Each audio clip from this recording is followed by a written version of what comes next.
അമ്മേ,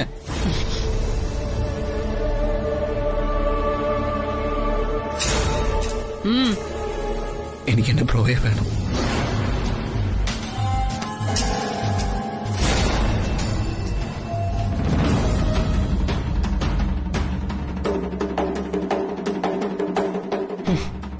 ബ്രോയോ?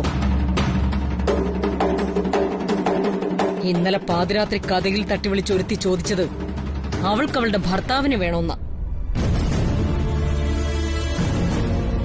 ഇപ്പോ നിനക്ക് നിന്റെ ബ്രോയെ വേണം. നിങ്ങളൊക്കെ എന്നെക്കുറിച്ച് എന്താ വിചാരിച്ചു വെച്ചിരിക്കുന്നത്? അമ്മേ, ഞാനൊരു തർക്കത്തിനോ വഴക്കിനോ ഒന്നിനുമില്ല. എനിക്കെന്റെ ബ്രോയെ വേണം, അതേ ഞാൻ പറഞ്ഞുള്ളൂ. അരവിന്ദ്, നീ എന്നെ വീണ്ടും കോമാളിയാക്കാണോ? ഞാൻ ആരെ എങ്ങും പൂഴ്ത്തി വെച്ചിട്ടില്ല. കൃഷ്ണേട്ടൻ എന്താ ഇതൊന്നും കേൾക്കുന്നില്ലേ? അച്ഛനൊന്നും പറയില്ല. അരവിന്ദ്, അരവിന്ദ് പ്ലീസ്, എന്തൊക്കെയാ അരവിന്ദ് ഈ പറയുന്നേ? നീ തന്നെ നോക്കണേ, ഈ രണ്ടുപേരും മാറി മാറി നോക്ക്. മകനെ കാണാനില്ലെന്ന് പറഞ്ഞപ്പോ തകർത്തിരിക്കുന്ന ആ അച്ഛന്റെ മുഖഭാവം നീ ശ്രദ്ധിച്ചില്ലേ? ആ മുഖഭാവമാണ് ഈ അമ്മയ്ക്ക്. അണിഞ്ഞൊരുങ്ങി പൂവും ചൂടി നിക്കണ നോക്ക്. വല്ല കൂസലുണ്ടായി മുഖത്ത്. സ്വന്തം മകനെ കാണാതായ ഒരു പെറ്റമ്മയുടെ വേദനയുണ്ടോ ആ മുഖത്ത്? അരവിന്ദ്, അരവിന്ദ് ഒന്ന് അടങ്ങ്. അരവിന്ദ്, വേണ്ട.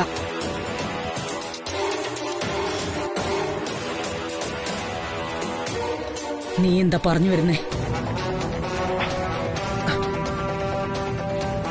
എന്റെ ബ്രോയെ കാണാതായതിന്റെ പിന്നിൽ എനിക്ക് സംശയം അമ്മ.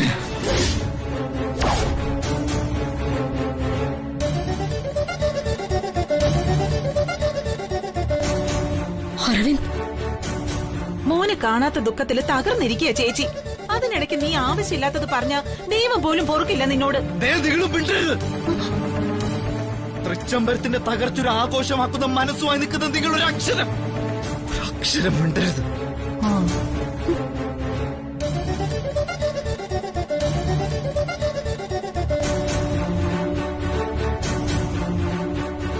സത്യം പറയാമേ, അമ്മ എന്റെ ബ്രോയെ എവിടെ കൊണ്ട് ഒളിപ്പിച്ചു വെച്ചിരിക്കുന്നത്?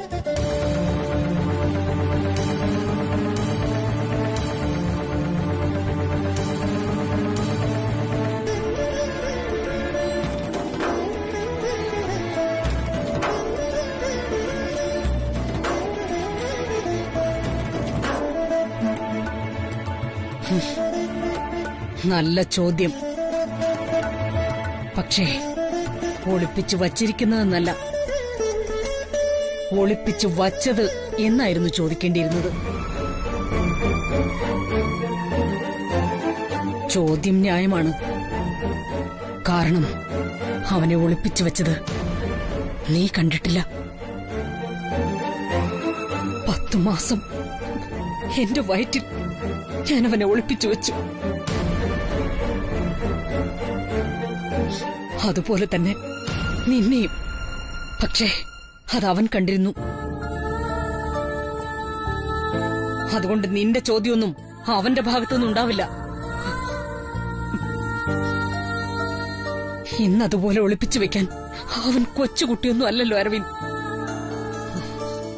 വിലാസിനെ പറഞ്ഞതുപോലെ ചേരാത്തതൊന്നും ഒരുപാട് നിലനിൽക്കില്ല. അതുപോലെ ഇതും. നാവിൽ സ്വർണ്ണക്കരണ്ടിയുമായി ജനിച്ചവന് ജീവിതത്തിൽ കല്ലും മുള്ളും ചവിട്ടുമ്പോ കാല് പതറും, വേദനിക്കും.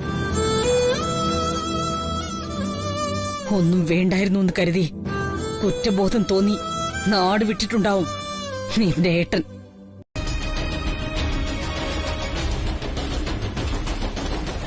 ആനന്ദ് എവിടെ?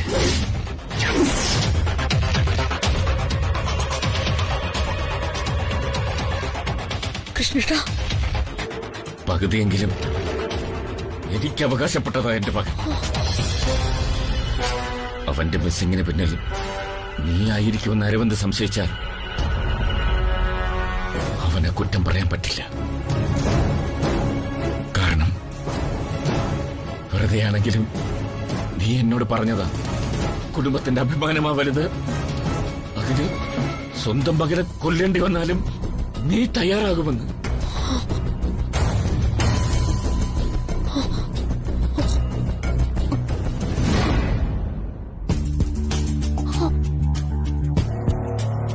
നീ പറഞ്ഞതുപോലെ കുടുംബത്തിൽ ഒരു പ്രശ്നമുണ്ടായാൽ ഒളിച്ചോടിപ്പോവുകയോ ആത്മഹത്യ ചെയ്യുകയോ ചെയ്യുന്നവനല്ല എന്റെ മകൻ.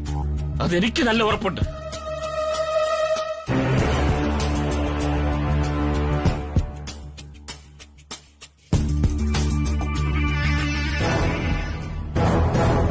എനിക്ക് എന്റെ മകനെ വേണം.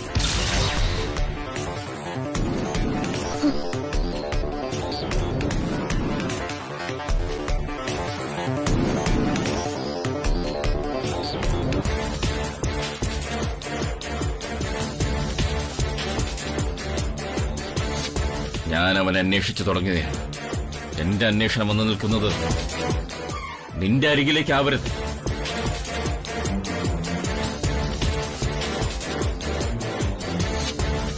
അങ്ങനെയായാൽ ഞാനൊരച്ഛൻ മാത്രമായിട്ട് മാറിയെന്ന് വരും.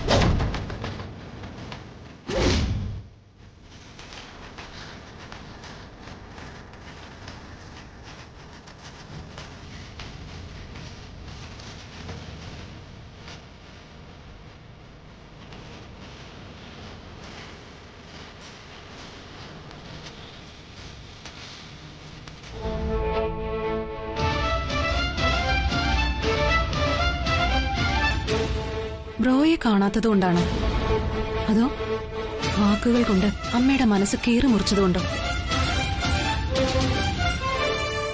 മനസ്സൊന്ന് ശാന്തമാക്കാൻ എന്ത് വേണം അരവിന്ദ്? മദ്യം വേണം. ഇത്ര വലിയ ലഹരി ഉള്ളിലേക്ക് ചെന്ന് എല്ലാം മറക്കാൻ തലച്ചോറിനെ തളർത്തിയാലും ഹൃദയത്തിൽ മുറിവേൽപ്പിച്ച വേദനകൾ വിട്ടുമാറില്ല അരവിന്ദ്.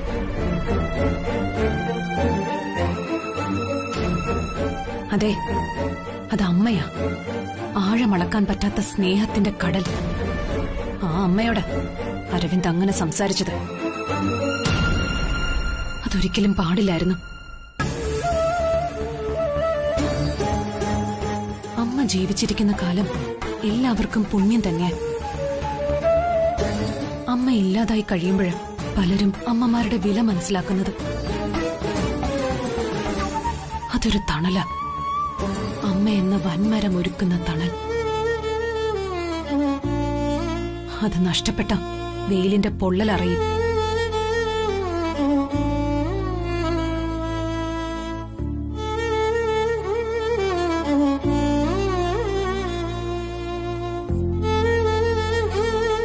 എന്റെ അനുഭവങ്ങൾ തീരെ കുറവായിരിക്കും. ഞാൻ വായിച്ച പുസ്തകങ്ങളിൽ നിന്ന് അനവധി അമ്മമാർ ഇറങ്ങി മുമ്പിലേക്ക് വന്നിട്ടുണ്ട്. ഏതൊരു എഴുത്തുകാരനും അവരവരുടെ അമ്മമാരെ ദേവിയായിട്ടും മാതാവായിട്ടും മാത്രമേ ചിത്രീകരിച്ചിട്ടുള്ളൂ.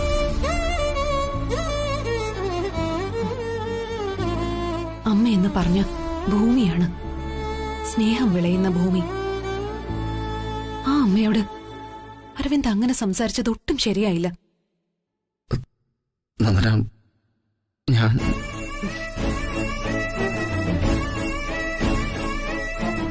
അതിലൊരു എക്സ്ക്യൂസും ഇല്ല അരവിന്ദ്. തൃച്ചുംബരത്തെ അഖിലാണ്ടേശ്വരി അവരുടെ ഹൃദയത്തിലിട്ട് വളർത്തിയ മകൻ ആനന്ദ്. ആ മകനെ അമ്മ കൊന്നു എന്ന് അരവിന്ദ് ചോദിച്ചപ്പോ ഞാൻ തകർന്നുപോയി.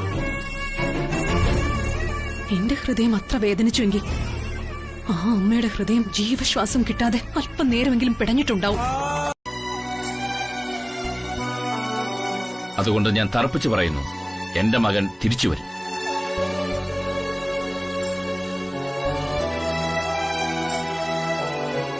കാണാതായിരിക്കുന്നത് ഒരു സാധാരണക്കാരനെയല്ല, ലോകമറിയുന്ന ഒരു ബിസിനസ്സുകാരനെ. അവൻ ജ്വലിച്ചു നിൽക്കുന്ന സൂര്യനായതുകൊണ്ട് ഇരുട്ടിന്റെ ശക്തികൾക്കൊന്നും അവനെ തകർക്കാൻ കഴിയില്ല. എന്തിന് ഒന്ന് തൊടാനോ അരികിലേക്ക് എത്താനോ പോലും കഴിയില്ല.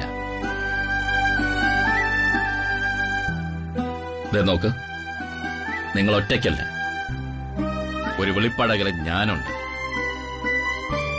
ഒരു അമ്മായി അച്ഛനായിട്ടല്ല, അച്ഛനായിട്ട്, അച്ഛന്റെ കരുതലോടെ. എന്താ, എന്റെ വാക്കുകൾ വിശ്വാസമായില്ലേ നിനക്ക്? എന്നാൽ ഇനി ആവശ്യമില്ലാത്ത ചിന്തകളൊന്നും വേണ്ട. രണ്ടുപേരും സ്വസ്ഥമായിട്ട് ഉറങ്ങും. അല്ല, നിങ്ങൾ എന്തെങ്കിലും കഴിച്ചായിരുന്നു? ശരി.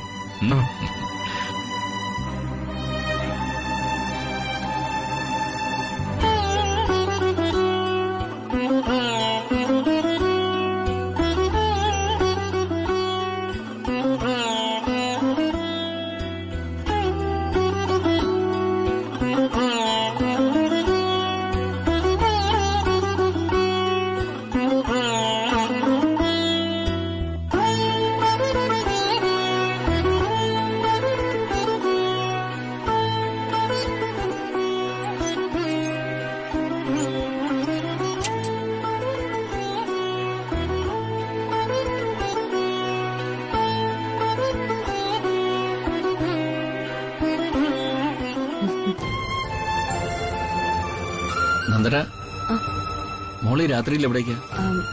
ഔട്ട് ഹൗസിലേക്ക് അങ്കിൾ. അവിടെ കല്യാണിയും അനിയൻകുട്ടനും മാത്രമല്ലേ ഉള്ളൂ. കല്യാണിയാണെങ്കിൽ ആകെ തകർന്നൊരവസ്ഥയില്ല. ഞാൻ ഇന്ന് രാത്രി അവർക്ക് കൂട്ടിരിക്കാന്ന് വിചാരിച്ചു. ഇതിനാണ് മോളെ തറവാടിത്തം എന്ന് പറയുന്നത്. നീ ഇത് പറഞ്ഞപ്പോ അഭിമാനം കൊണ്ട് എന്റെ മനസ്സ് നിറഞ്ഞു. കൂടെ ജനിച്ചതുകൊണ്ട് മാത്രം കൂടപ്പുറപ്പാവുന്നില്ല. കൂടെ കൂടിയതുകൊണ്ട് കൂട്ടുകാരനോ കൂട്ടുകാരിയോ ആവുന്നുമില്ല. വീഴ്ചകളും തകർച്ചകളും വരുമ്പോൾ താങ്ങായും തണലായും കൂടെ നിന്ന് ധൈര്യമായിരിക്കെ ഞാൻ നിന്നോടൊപ്പം ഇല്ലേ എന്ന് ചോദിക്കുന്നവരാണ് യഥാർത്ഥ കൂട്ടുകാർ. ആ തിരിച്ചറിവാണ് ബന്ധം. അങ്കിൾ ഈ സമയത്ത് ഔട്ട് ഹൗസിലേക്കൊന്ന് പോയതാ. അത് നന്നായി അങ്കിൾ. ആരും ഇല്ലെന്നൊരു തോന്നല് കല്യാണിക്ക് മാറിയിട്ടുണ്ടാവും. ആകെ തകർന്നിരിക്കുക അങ്കിളെ കല്യാണി. ദാസേട്ടൻ പോലും ആ മനസ്സൊന്ന് കാണാൻ ശ്രമിച്ചിട്ടില്ല. ആനന്ദാണെങ്കിൽ ഇപ്പൊ ഒരു വാക്ക് പോലും പറയാതെ. അറിയാം നന്ദന, ഭൂമിയോളം സഹിക്കുക പാവം. ആനന്ദ് കല്യാണിയോട് പറയാതെ എങ്ങോട്ടും പോകാൻ വഴിയില്ല. ഇതുവരെ അങ്ങനെ സംഭവിച്ചിട്ടുമില്ല. അത് ഓർക്കുമ്പോ ഭയം തോന്നും അങ്കിളെ. അങ്ങനെയൊന്നും സംഭവിക്കില്ല. അവനും കൂടെ ഈ അച്ഛനെ തോൽപ്പിക്കാൻ ശ്രമിക്കുമോ? ഇല്ല നന്ദന. സോറി അങ്കിളെ, ഞാൻ അങ്കിളിനെ സങ്കടപ്പെടുത്തിയ. എന്നാ ഞാൻ കല്യാണിയുടെ അടുത്തേക്ക് പോട്ടെ. നാളെ രാവിലെ വരൂ. അഖിലാന്റി ഒന്ന് പ്രത്യേകം ശ്രദ്ധിച്ചേക്കണേ. നന്ദന ഒന്നിക്ക്. എന്താ അങ്കിൾ? സാധാരണ പെൺമക്കൾക്കാണ് അച്ഛനോട് സ്നേഹം കൂടുതലുണ്ടാവുക. തിരിച്ചു വന്നേ, അവളുടെ ലോകമാകും പിന്നീട് അച്ഛന്റെയും ലോകം.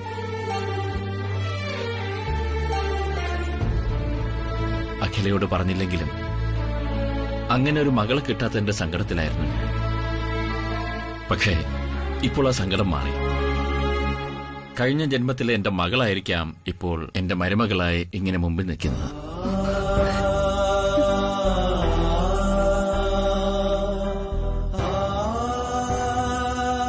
എനിക്ക് വെറുമൊരു മകളെയല്ല കിട്ടിയത്, അമ്പല തുളസി പോലുള്ള ഒരു മകളെയാ. ഞാൻ കരുതുന്നത് നീ അച്ഛന്റെ ജന്മപുണ്യമാണെന്ന്. മോളെ,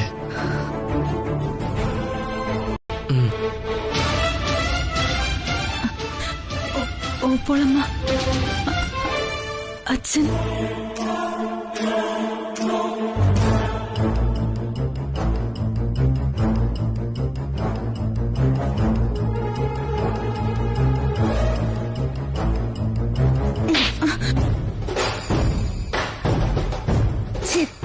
ധിക്കാരി. ഊപ്പോളമ്മയോ? ഇനി അങ്ങനെ വിളിച്ചു പോകരുത്. എവിടുന്ന് കിട്ടിയില്ല നിനക്ക് ഇത്ര തന്റെ ഇടം? ആര് പഠിപ്പിച്ചിത്രയും ശീലങ്ങള്? കരയരുത്, എന്നു മുമ്പിൽ കരഞ്ഞു കാണിക്കരുത്. നിന്റെ പൂങ്കണ്ണീര് കണ്ടാൽ എനിക്ക് കരിയിളകും. കൊള്ളക്കരച്ചില്.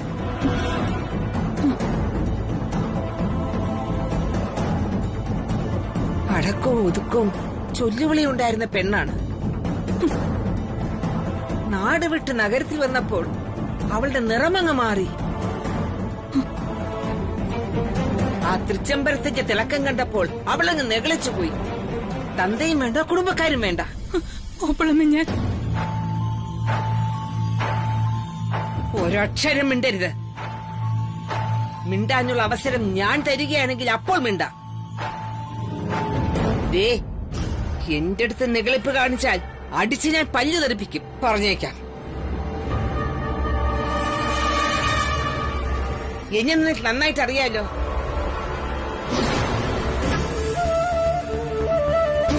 വളയും പിടിച്ചും നെഞ്ചുകലക്കിയും വളർത്തിയതാ പാവം എന്റെ കുഞ്ഞാങ്ങള നിന്നെയൊക്കെ. അവനെ തകർത്ത് കളഞ്ഞല്ലോടി നീ. ആ പാവത്തിന്റെ മുഖത്ത് നോക്കിയിട്ട് എന്റെ ചങ്ക് പൊട്ടി പോവുകയാ. എനിക്ക് സഹിക്കുന്നില്ല. അച്ഛൻ, അയ്യോ അച്ഛൻ, അച്ഛനോട് സ്നേഹമുള്ള മക്കള്. രണ്ടെണ്ണവും എന്റെ മുമ്പിൽ പഞ്ചപുച്ഛമടക്കി നിന്നോളണം. മിണ്ടാൻ നിനക്കൊന്നും അർഹതയില്ല. അത്രയ്ക്കുണ്ട് എന്റെ ദാസന്റെ വേദന.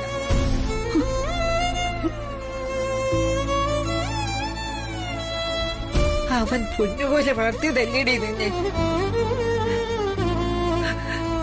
അവൻ നിങ്ങൾക്ക് വേണ്ടി മാത്രമല്ലേ ജീവിച്ചത്. എന്നിട്ടും നീ അവനെ കണ്ണീര് കുടിപ്പിച്ച് കളഞ്ഞല്ലോടി.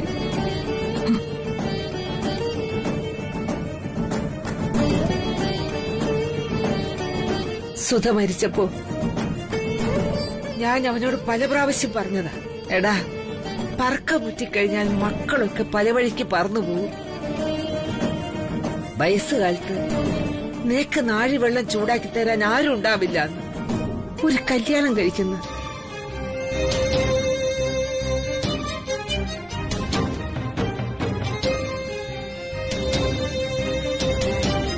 അമ്മ മരിച്ചു കഴിഞ്ഞപ്പോ മൂത്ത ചേച്ചിയായ ഞാനായിരുന്നു അവന്റെ അമ്മ.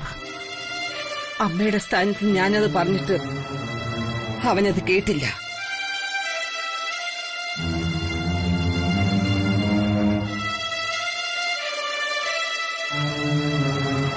അവൻ പറഞ്ഞതെന്താണെന്ന് അറിയാമോ? രണ്ടാനമ്മയുടെ ആട്ടുകൊള്ളാൻ ഞാൻ എന്റെ മക്കളെ വിടില്ല.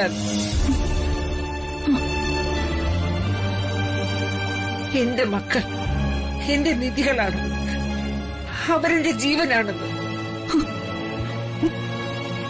അവന്റെ ജീവന്റെ ജീവനായ കരുതി നീ തന്നെ അവനെ കണ്ണീര് കുടിപ്പിച്ചില്ലേ?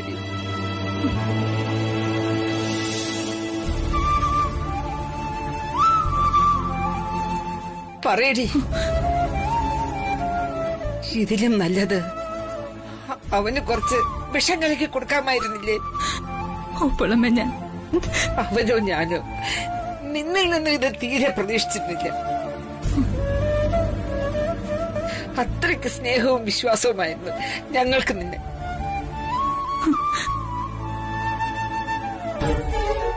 കൊമ്പത്തെ തൃച്ചംബരം കണ്ടപ്പോൾ അവൾ അച്ഛനെയും മറന്നു, ഇന്നലകളെയും മറന്നു. കർക്കടക കാറ്റ് വീശും. അതിൽ ആടി ഒലിഞ്ഞു പോകാതെ നിന്നാലേ ആവണി നിലാവ് കാണാനൊക്കും. അച്ഛാ, പിറന്നു വീണ അന്ന് മുതൽ അച്ഛൻ ഈ പറഞ്ഞ കർക്കിടക്കാറ്റോ ആവണി നിലാവൊന്നും ഒറ്റയ്ക്ക് കണ്ടിട്ടില്ല ഞാൻ. ഇടം കൈയിൽ എന്റെ ബ്രോയുടെ കരുതലോടുള്ള ഒരു പേടിയുണ്ടായിരുന്നു. ഇതുവരെ അരവിന്ദൊന്നിനും ഭയന്നിട്ടില്ല അച്ഛാ, പതറിയിട്ടില്ല. കാരണം അർജുനെ പോലെ ഒരു കൂടപ്പുറപ്പുണ്ട് എനിക്ക്. മോനെ, അവൻ അർജുനൻ തന്നെയാണ്. അച്ഛനോടും കൂടപ്പുറപ്പുകളോടും നീതി മാത്രം കാണിച്ച അർജുനൻ. അവൻ മടങ്ങി വരും, എന്റെ മകനായിട്ട്, നിന്റെ ഏട്ടനായിട്ട്. ഈ ശ്വാസം ഇന്നും നിലയ്ക്കാതിരിക്കുന്നത് അത് കാണാനാണ്. പ്രതീക്ഷയാണ് മോനെ ജീവിതം മുന്നോട്ട് കൊണ്ടുപോകുന്നത്. ഉത്തരങ്ങളെല്ലാം നമുക്കറിയാമെങ്കിലും അത് ആത്മവിശ്വാസം നൽകണമെന്നില്ല. എന്നാൽ എല്ലാ ചോദ്യങ്ങളെയും നേരിടാൻ നമ്മൾ തയ്യാറായാൽ ആത്മവിശ്വാസം തന്നെ വരും. എന്റെ മകൻ മടങ്ങി വരില്ലെന്ന് ഒരു നിമിഷം തോന്നിപ്പോയാൽ അതായിരിക്കും ഈ അച്ഛനകത്തേക്ക് വിളിച്ചെടുക്കുന്ന അവസാനത്തെ ശ്വാസം.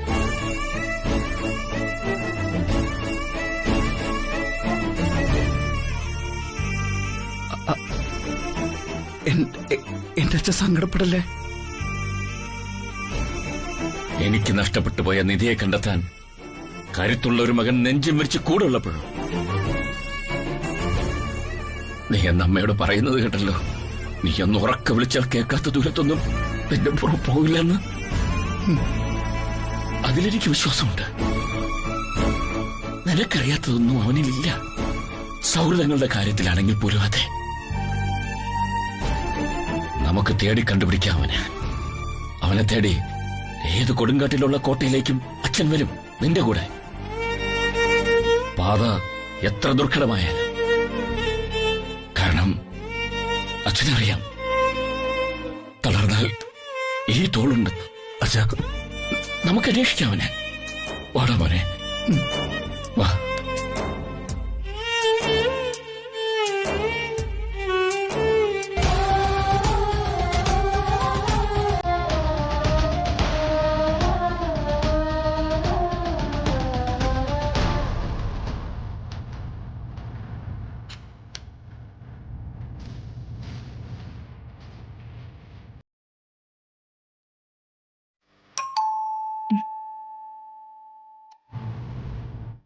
ആരാ ഈ സമയത്ത്?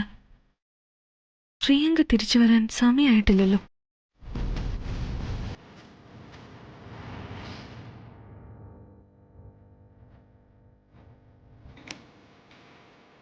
ആ അങ്കിളോ? കേറി വാ അങ്കിൾ, ഇരിക്കേ. ഇരിക്കങ്കിൾ. എപ്പോഴും വളരെ സീരിയസ് ആയി നടക്കുന്ന അങ്കിളിന് എന്താ ഇന്നൊരു ചിരി? മനസ്സിന് ആഹ്ലാദം പകരുന്ന വാർത്തകളല്ലേ കേട്ടോണ്ടിരിക്കുന്നേ. എങ്ങനെ സന്തോഷിക്കാതിരിക്കും? എന്തായാലും നിന്നെ ഞാൻ സമ്മതിച്ചിരിക്കുന്നു. അങ്കിളിന് വലിയൊരു കൺഗ്രാറ്റ്സ് പറയാൻ കാത്തിരിക്കായിരുന്നു. അപ്പോഴാ തിരിച്ചഭിനന്ദിക്കുന്നത്. ശത്രുക്കളെ തകർക്കാൻ യുദ്ധതന്ത്രങ്ങൾ മാറ്റിവെച്ച് കൗശലങ്ങൾ പ്രയോഗിക്കുന്ന ഒരു ബുദ്ധിരാക്ഷസൻ. ആനന്ദനെ കൊണ്ടുപോയി കൊന്ന് കരിച്ച് ചാരം കടലിൽ ഒഴുക്കിയിട്ടായിരിക്കും ഒന്നും അറിയാൻ പാടില്ലാത്തതുപോലെ ശാന്തനായി വന്ന് എന്റെ മുമ്പിൽ ഇരിപ്പിരിക്കുന്നത്. അങ്കിളിന് ഞാൻ എന്തെങ്കിലും കുടിക്കാൻ എടുത്തിട്ട് വരാം.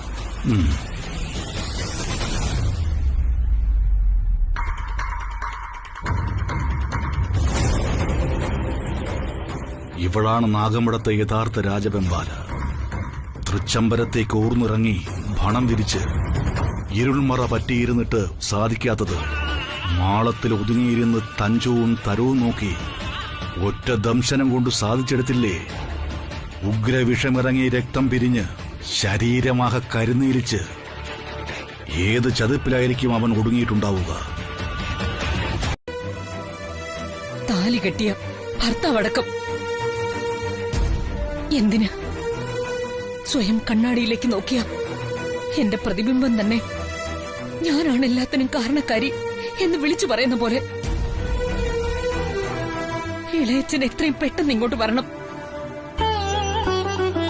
100 മക്കളും ജീവനറ്റ് കിടന്ന കുരുക്ഷേത്ര ഭൂമി എന്ന ചോരക്കളത്തിന് നടുവിലെത്തി ആദ്യമായി കണ്ണിലെ കെട്ടഴിച്ച് സ്വയം തകർന്നു നിന്ന ഗാന്ധാരിയുടെ അവസ്ഥയാ ഇന്നെനിക്ക്. ഒന്ന് കണ്ണടച്ചാൽ ചുറ്റും കാതു പൊട്ടുന്ന നിലവിളികളാ. ഇളയച്ചൻ എത്തണം. ഇളയച്ചൻ എനിക്ക് കണ്ടേ മതിയാവും.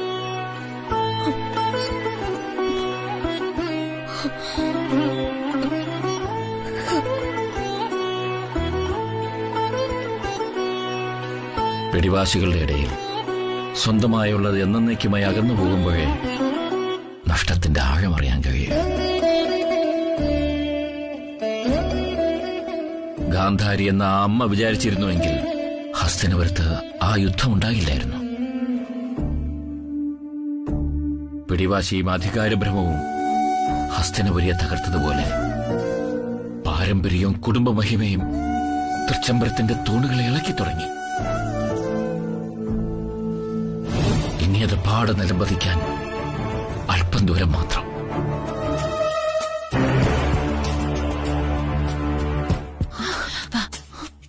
മാഡത്തിന് എന്നെ മനസ്സിലായോ?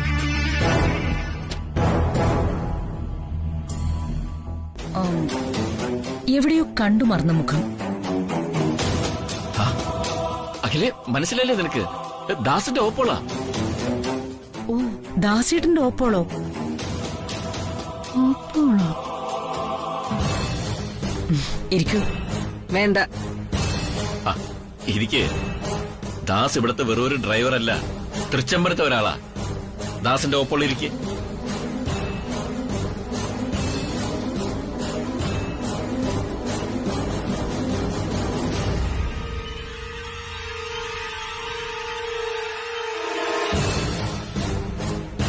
കുഞ്ഞിന്റെ പേരെന്താ?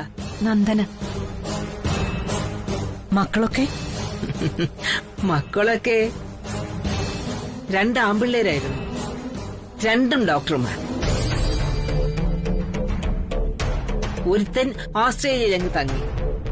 ഇളയവനിപ്പോ അച്ചി വീട്ടിലാണ്, അങ്ങ് കാഞ്ഞങ്ങാട്. അവനും ഡോക്ടറാ, അവളും ഡോക്ടറാ. ദാസേട്ടൻ അദ്ദേഹം സുഖമായിരിക്കുന്നു? ചത്തിട്ടില്ല, പക്ഷേ ചത്തതിനൊപ്പമേ ജീവിച്ചിരിപ്പു എന്ന മട്ടിൽ നാട്ടിലുണ്ട്.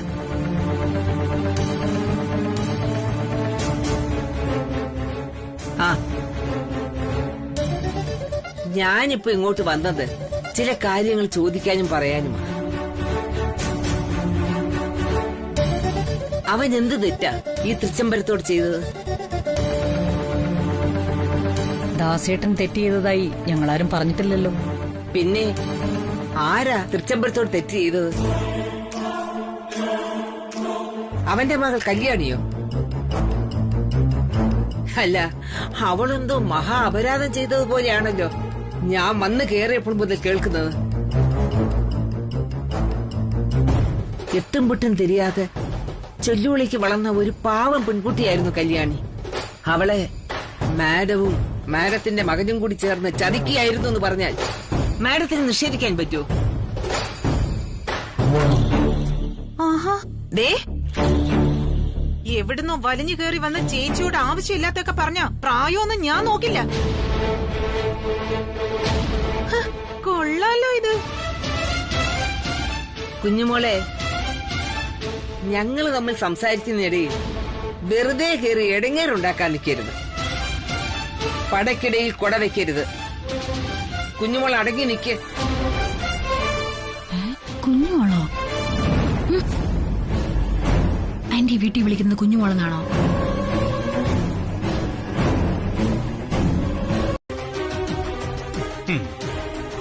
അവനു വേണ്ടി അസ്ത്രം ഒരുക്കി വച്ചത് ഞാനായിരുന്നു.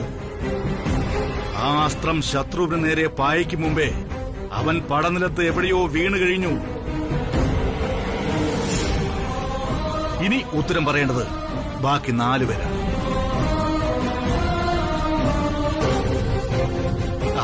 അതില് ശ്രീനി എനിക്ക് സംശയമില്ല. ആട്ടിൻ തോലിട്ടുകൊണ്ട് മുന്നിൽ നിന്ന ചെന്നായിയെ പോലെ കടിച്ചുകുടയാൻ പറ്റില്ലല്ലോ അവന്.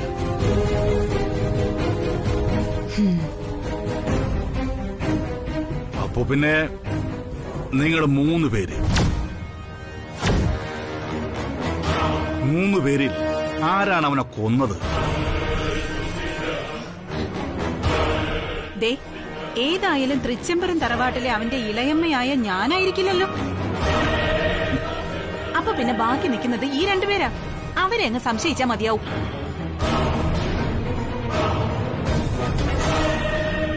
അതെങ്ങനെ ഒഴിഞ്ഞു മാറാനാകും ആന്റി? തൃച്ചംബരത്തിന്റെ അളവിട്ട് സ്വത്തും സൗഭാഗ്യങ്ങളും ലക്ഷ്യമിട്ട് നടക്കുന്നതേ ആന്റി മാത്രം. വ്യക്തമായ ലക്ഷ്യമുള്ളവർ ആയുധമെടുക്കുമ്പോ ഒന്നും പിഴക്കില്ല. മാത്രമല്ല, തൃച്ചംബരത്തിന്റെ നേരവകാശിയായ ഒരാൾ കൂടി ചത്തൊടുങ്ങുമ്പോ അതുകൂടി വന്നു ചേരുന്നത് തൃച്ചംബരത്തെ വിലാസിനിയുടെ മക്കൾക്കാ. പണ്ടേ രാജ്യം പിടിച്ചടക്കാനാ യുദ്ധങ്ങളും കൊലകളുമൊക്കെ. അതുകൊണ്ട് എല്ലാം ചെയ്തു കൂട്ടിയിട്ട് കൈയൊഴിയാമെന്ന മോഹം വേണ്ട. ദേ, ദേ, ദേ, ദേ.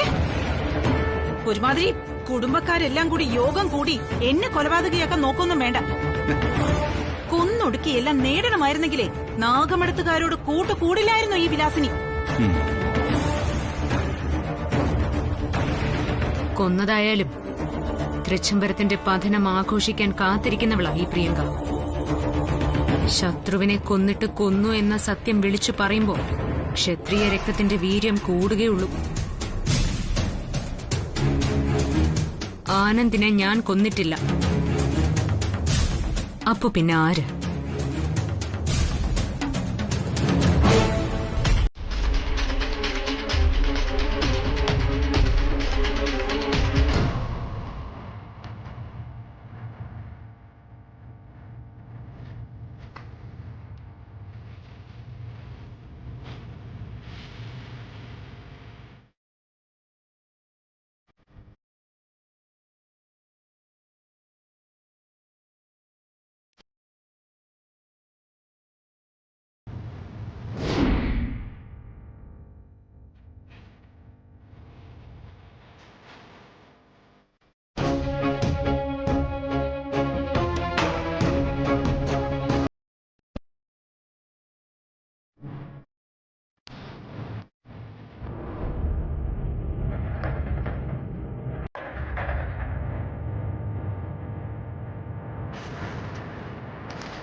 ഞാൻ പറഞ്ഞില്ലേ 5-ൽ 1 അർജുനനെന്ന്.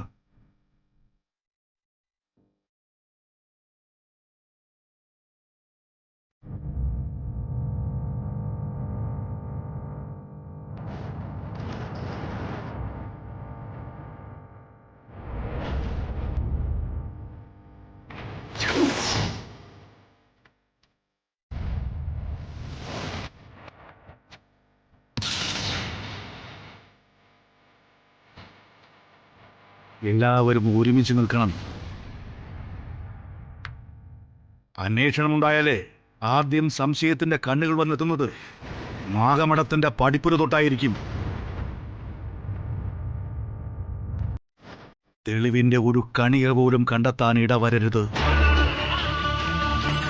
100 പ്രാവശ്യം വിളിച്ചു പറയുന്ന കള്ളങ്ങളെല്ലാം സത്യങ്ങളായിട്ടേ ഉള്ളൂ ഇതുവരെ ചരിത്രത്തിൽ. ഈ കാര്യത്തിലും അതെ.